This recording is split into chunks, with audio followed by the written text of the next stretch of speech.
प्रदर्शनकारी सरवन सिंह पंढेर ने पंजाब के मुख्यमंत्री भगवंत मान के खिलाफ मोर्चा खोल दिया। एक प्रदर्शनकारी के मौत के बाद पंढेर और मान के बीच ठन गई है और सीधे सीधे पंजाब के मुख्यमंत्री को चुनौती दे डाली। क्या है वो चुनौती, देखिए इस रिपोर्ट में।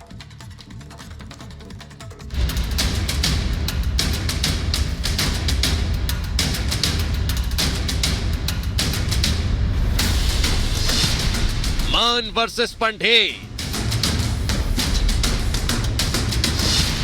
पंढेर की मान को चुनौती।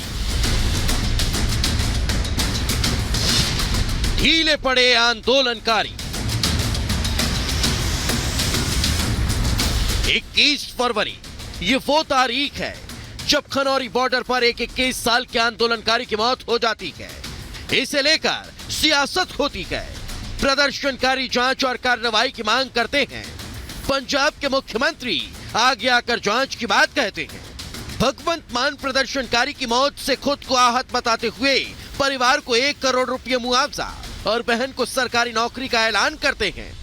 अश्योर कर सकदा इन्ना कि मैं गारंटी देना कि इस परिवार के नाल खड़ूंगा। आर्थिक तौर पर भी, समाजिक तौर पर भी परचा करके जांच करांगे ते जेड़े अधिकारी जां जेड़े जिम्मेदार ने शुभ करन दी मौत दे उन्होंने सख्त तो सख्त कार्रवाई का भी सामना करना पड़ेगा। पंजाब के मुख्यमंत्री भगवंत मान ने 4 दिन पहले यानी जिस दिन प्रदर्शनकारी की मौत हुई उसी दिन जांच की बात कही, लेकिन अब तक कार्रवाई नहीं होने से आंदोलनकारी पंजाब सरकार से नाराज हैं। प्रदर्शनकारी सरवन सिंह पंढेर और जगजीत सिंह डल्लेवाल ने पंजाब सरकार पर वादा खिलाफी का आरोप लगा दिया। जांच का वादा कर पीछे हटने की बात कह रहे हैं। साथ ही सीधे सीधे पंजाब सरकार को चुनौती दी है कि जब तक FIR दर्ज नहीं होगी जी तब तक संस्कार का निर्णय नहीं करेंगे।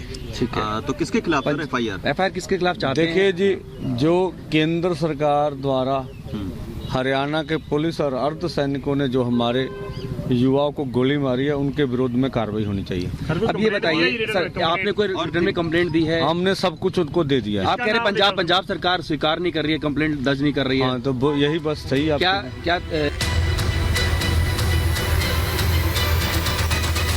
बयान से साफ है कि एक प्रदर्शनकारी की मौत के बाद अब पंजाब सरकार और पंढेर में ठन गई है। ऐसे में अब सवाल उठता है, जो पंजाब सरकार MSP के नाम पर सड़कों पर आए लोगों के साथ खड़ी थी, अब वो ही उनके निशाने पर है। Bureau report, Republic Bharat. तो चलिए अब आगे बढ़ेंगे और बात करेंगे प्रधानमंत्री नरेंद्र मोदी के गुजरात दौरे की। दरअसल कल प्रधानमंत्री गुजरात दौरे पर रहेंगे। कई अहम सौगात गुजरात को देने वाले हैं, जिनमें द्वारका से बेट द्वारका को जोड़ने वाले सुदर्शन सेतु का भी उद्घाटन प्रधानमंत्री के हाथों किया जाएगा। रिपोर्ट आपको दिखाते हैं। ये पुल है सुदर्शन सेतु, जो द्वारका और बेट द्वारका को एक साथ जोड़ेगा।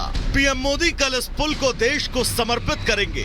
ये पुल करीब 980 करोड़ रुपए की लागत से बनाया गया है। ये लगभग 2.32 किलोमीटर का देश का सबसे लंबा पुल है। इस पुल में दोनों तरफ श्रीमद् भगवत गीता के श्लोकों और भगवान श्री कृष्ण की छवियों से सजाया हुआ एक फुटपाथ है। इसमें फुटपाथ के ऊपरी हिस्से पर सौर पैनल लगाए गए हैं। ये पुल परिवहन को आसान बनाएगा। द्वारका और बेट द्वारका के बीच यात्रा करने वाले भक्तों के समय में काफी गिरावट आएगी। पुल के निर्माण से पहले तीर्थयात्रियों को बेट द्वारका तक पहुंचने के लिए नाव परिवहन पर निर्भर रहना पड़ता था, लेकिन अब यह पुल देवभूमि द्वारिका के प्रमुख पर्यटक आकर्षण के रूप में भी काम करेगा। यह पुल 2017 में बनना शुरू हुआ था, जिसकी आधारशिला प्रधानमंत्री मोदी ने रखी थी। Bureau report, Republic Bharat.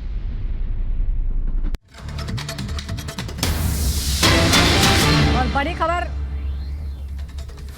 और इस बीच बड़ी खबर आपको बता दें, सीएम योगी ने पुलिस भर्ती परीक्षा को रद्द करने का ऐलान कर दिया है। यूपी में पुलिस भर्ती परीक्षा रद्द होती है, निरस्त होगी यूपी पुलिस सिपाही भर्ती। ऐलान आपको बता दें कि 6 माह में दोबारा ये परीक्षाएं कराई जाएंगी। राज्य सरकार की तरफ से, सीएम योगी की तरफ से कह दिया गया है। दरअसल आरोप लगाए गए थे, इस तरह की बातें सामने आई थी कि पेपर लीक हो गया है। उसके बाद राज्य सरकार ने ये बड़ा फैसला लिया है, 6 महीने बाद दोबारा परीक्षा कराई जाएगी। सीएम योगी का ये फैसला, जो परीक्षा हुई है उसे निरस्त किया जाता है, रद्द किया जाता है और फिर से एक बार 6 महीने बाद पुलिस भर्ती परीक्षा कराई जाएंगी। ये इस वक्त बड़ी खबर हम आपको बता रहे हैं। तो आपको बता दें कि 6 महीने के भीतर की पूर्ण शुचिता के साथ आयोजित होगी परीक्षा। ये मुख्यमंत्री योगी आदित्यनाथ का कहना है। युवाओं की मेहनत और परीक्षा की शुचिता से खिलवाड़ करने वालों के खिलाफ कठोरतम कार्रवाई होगी, ये भी मुख्यमंत्री योगी आदित्यनाथ ने कहा है। साथ ही साथ एसटीएफ की रडार में है परीक्षा की गोपनीयता भंग करने वाले। हो चुकी है कई बड़ी गिरफ्तारियां, तो इस बात का जिक्र भी मुख्यमंत्री योगी आदित्यनाथ ने किया है। तो युवाओं के हित में मुख्यमंत्री योगी आदित्यनाथ ने एक बड़ा निर्णय लिया और उत्तर प्रदेश पुलिस सिपाही भर्ती परीक्षा 2023 को निरस्त कर दिया गया है। 6 माह में दोबारा तारीख का ऐलान होगा और फिर से जो अभ्यर्थी हैं, जो विद्यार्थी हैं, वो परीक्षा दे सकेंगे। बिल्कुल दीपेश, ये बड़ी खबर अपने दर्शकों को बता दें। उत्तर प्रदेश में पुलिस भर्ती परीक्षा रद्द कर दी गई है, ये इस वक्त की बड़ी खबर आपको बता दें। साथ ही 6 महीने बाद दोबारा इस परीक्षा का आयोजन करवाया जाएगा। दरअसल पेपर लीक की तमाम शिकायतों के बीच इस परीक्षा को फिलहाल रद्द कर दिया गया है और 6 महीने के भीतर इस परीक्षा को दोबारा करवाया जाएगा। योगी सरकार का यह बड़ा फैसला। साथ ही मुख्यमंत्री ने यह भी कहा कि युवाओं की मेहनत और परीक्षा की शुचिता से किसी भी तरह से खिलवाड़ बर्दाश्त नहीं किया जाएगा और जिसने भी खिलवाड़ किया है उसके साथ कठोरतम कार्रवाई होगी। एसटीएफ की रडार में दरअसल परीक्षा की गोपनीयता भंग करने वाले लगातार तमाम गिरफ्तारियां भी हो चुकी हैं ऐसे लोगों की और आगे भी एक्शन लिया जाता रहेगा। लेकिन सुजाता, फिलहाल बड़ी खबर यही कि उत्तर प्रदेश में पुलिस भर्ती परीक्षा रद्द कर दी गई है। बड़ी खबर और बड़ी राहत है ये उन तमाम अभ्यर्थियों के लिए जिन्हें समझ नहीं आ रहा था, जो असमंजस में थे कि आखिर अब उनकी परीक्षा का होगा क्या। तो फैसला हो गया है कि जो परीक्षा हुई है वो रद्द की जाती है और दोबारा 6 महीने बाद परीक्षाएं कराई जाएंगी। दरअसल 60,000 पदों के लिए 48 लाख से ज्यादा अभ्यर्थियों ने परीक्षाएं दी थी, लेकिन उसके बाद इस तरह की सूचनाएं सामने आई कि परीक्षा लीक हो गया है। एक पेपर भी सोशल मीडिया पर देखा गया और उसके बाद ये भी स्पष्ट हुआ कि वो वही पेपर है, जिस तरह वही सवाल उस पेपर में भी आए थे। उसके बाद कई जगह हंगामा भी हुआ, अभ्यर्थियों ने मांग की कि इसका फैसला होना चाहिए और अब इस एग्जाम को रद्द कर दिया गया है, क्योंकि अगर लीक हुई है परीक्षाएं और उस तरह के जब नतीजे आएंगे तो फिर उन नतीजों को कैसे सही माना जा सकता था और किन लोगों को नौकरी मिलेगी, ये किस आधार पर तय होता। तो आखिरकार सरकार ने यह फैसला लिया है कि इन परीक्षाओं को रद्द किया जाता है, लेकिन यह भी कह दिया गया है, समय दे दिया गया है 6 महीने के भीतर, यानी राहत की बात है। अगर कोई छात्र प्रिपरेशन कर रहा है तो उसकी परीक्षा उसकी जो तैयारी है वो व्यर्थ ना जाए। 6 महीने के अंदर वो दोबारा परीक्षाओं में बैठ सकता है। इससे उसकी उम्र में भी ज्यादा फर्क नहीं पड़ेगा और उसकी जो मेहनत है, वो अभी जो अपनी पढ़ाई कर रहा है, तैयारी कर रहा है, वो आगे कंटिन्यू कर सकता है और 6 महीने बाद दोबारा परीक्षा में बैठ सकता है। तो लगातार जो अभ्यर्थी हैं वो इस मसले को लेकर कार्रवाई की मांग कर रहे थे, वे लगातार शिकायत कर रहे थे, न सिर्फ सोशल मीडिया के माध्यम से बल्कि आवेदन देकर भी इस तरह की मांग की जा रही थी कि उनके भविष्य के साथ खिलवाड़ हो सकता है। यही कारण है कि उत्तर प्रदेश सरकार ने अब बड़ा ऐलान किया है, एक बड़ा फैसला किया है कि परीक्षाओं को रद्द किया गया और अब जांच पड़ताल को कंप्लीट कर 6 महीने के भीतर दोबारा परीक्षा कराई जाएगी और उस दोबारा परीक्षा के दौरान तमाम तरह की बातों का ध्यान रखा जाएगा और साथ ही साथ जो शुचिता का जिक्र यहां पर किया गया उसका ध्यान होगा। यह कहा गया कि दोबारा ऐसी स्थिति ना हो, उस पर विशेष ध्यान दिया जाएगा। जिनके करने से ये गोपनीयता भंग हुई है उनके विरुद्ध कठोर कार्रवाई होगी। युवाओं की मेहनत और परीक्षा की शुचिता से खिलवाड़ करने वालों के खिलाफ कार्रवाई की बात की गई है। साथ ही साथ युवाओं को देखते हुए ये बड़ा फैसला योगी सरकार ने लिया है। व्यापक बिल्कुल दीपेश, ये बड़ी खबर। दरअसल 6 महीने के भीतर ही अब दोबारा यूपी पुलिस कांस्टेबल भर्ती परीक्षा जो है वो आयोजित करवाई जाएगी, लेकिन फिलहाल जो यूपी पुलिस भर्ती परीक्षा हो चुकी थी वो रद्द कर दी गई है। तमाम सवाल उठाए जा रहे थे, बहुत प्रदर्शन हो रहे थे, हर जिले के वो तमाम अब परीक्षार्थी छात्र जो हैं वो धरना दे रहे थे, लेकिन अब बड़ा एक्शन लिया गया है यूपी सरकार की तरफ से। दोषियों के खिलाफ कठोरतम कार्रवाई करने के साथ ही अब यह ऐलान किया गया है कि यूपी में परीक्षा रद्द कर दी गई है। और डिप्टी सीएम ब्रजेश पाठक इस वक्त हमारे साथ जुड़ गए हैं, उनसे बात करते हैं। ब्रजेश जी, पाठक जी, बहुत बहुत स्वागत है आपका रिपब्लिक भारत पर। छात्र थोड़े परेशान थे, राहत बहुत बड़ी सरकार की तरफ से मिली है। ये हमारी सरकार पूरी तरह से युवाओं के प्रति समर्पित सरकार है।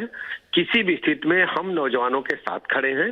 जो भी दोषी होगा उसके खिलाफ कड़ी कार्रवाई की जाएगी, हम किसी को बख्शेंगे नहीं, और पूरे प्रकरण की उच्च स्तरीय जांच चल रही है। जी चलिए ब्रजेश जी, बहुत बहुत शुक्रिया आपका तमाम हमसे बातचीत के लिए। तो ये बड़ी खबर अपने दर्शकों को बता दें, कठोरतम कार्रवाई की बात कही गई है। डिप्टी सीएम ब्रजेश पाठक भी हमारे साथ जुड़े, उन्होंने भी कहा कि जिसने भी पेपर लीक किया है उन तमाम लोगों के खिलाफ सख्त एक्शन लिया जा रहा है। और अब योगी सरकार का यह बड़ा फैसला कि पुलिस सिपाही भर्ती परीक्षा रद्द कर दी गई हो और 6 महीने के भीतर यह परीक्षा दोबारा से करवाई जाएगी। एसटीएफ लगातार इस पूरे मामले पर जांच कर रहा है, कई गिरफ्तारियां हो चुकी हैं, तो वहीं अब यह यूपी सरकार का बड़ा एक्शन। और इस वक्त हमारे सहयोगी अजय दुबे हमारे साथ जुड़ चुके हैं। अजय, न सिर्फ नकल माफियाओं के विरुद्ध एक एक्शन, बल्कि युवाओं के लिए जो लगातार परीक्षा की तैयारी कर रहे थे, शिकायत कर रहे थे, उनको एक बड़ी राहत, साथ ही साथ एक मैसेज कि बख्शा नहीं जाएगा जो भी इस तरह की कार्रवाई में संलिप्त रहा। अजय। बिल्कुल, बेहद आक्रामक मुख्यमंत्री इस बात को लेकर रह चुके हैं और पहले भी परीक्षाओं के बाद जब इस तरह की गड़बड़ियां आई तो इंटरनल मीटिंग में बेहद डांट लगाई अधिकारियों को। और इस बार जिस तरीके से 2 दिन में जब ये विवाद बढ़ा है, जब छात्रों ने अपनी मांग की है, छात्रों ने जब भरोसा जताया कि कोई ना कोई फैसला मुख्यमंत्री की तरफ से लिया जाएगा, तो अब फैसला ले लिया गया है। और जिस तरीके से गड़बड़ियों की बात की गई थी, गड़बड़ियों की बात ही मेरे संग इलाहाबाद में मैं मौजूद हूँ। जो अभ्यर्थी लगातार, जो परीक्षार्थी लगातार विरोध प्रदर्शन कर रहे थे, उनमें से कुछ मौजूद है। आप बताएं, एग्जाम दिया था आपने? जी सर, हमने दिया एग्जाम। मांग आपकी भी थी कि कैंसिल? जी, परीक्षा भर्ती रद्द की जाए, हमारी पूरी तरीके से मांग। ये सरकार की एक तरह से पूरी तरीके से नाकामी है। जो सरकार कहती है हम ईमानदारी प्रतिबद्ध हैं बच्चों के लिए, पूरी तरीके से सरकार की। अभी कल मोदी जी वाराणसी में बोल रहे थे युवाओं का नया भविष्य। चर्चा देखा आपने, आ गया है कि परीक्षा आप लोग का कैंसिल कर दिया। आप लोगों से जानकारी मिली अभी आपकी न्यूज पे देखे हमने, अभी तो जानकारी मिली। अभी जो मांग आप लोग कर रहे थे कि गड़बड़ियां एग्जाम में हुई हैं, कैंसिल कर दिया गया है, कितनी राहत है इससे? बहुत राहत, पढ़ने वाले बच्चों को बहुत ज्यादा राहत है इससे, इस चीज से।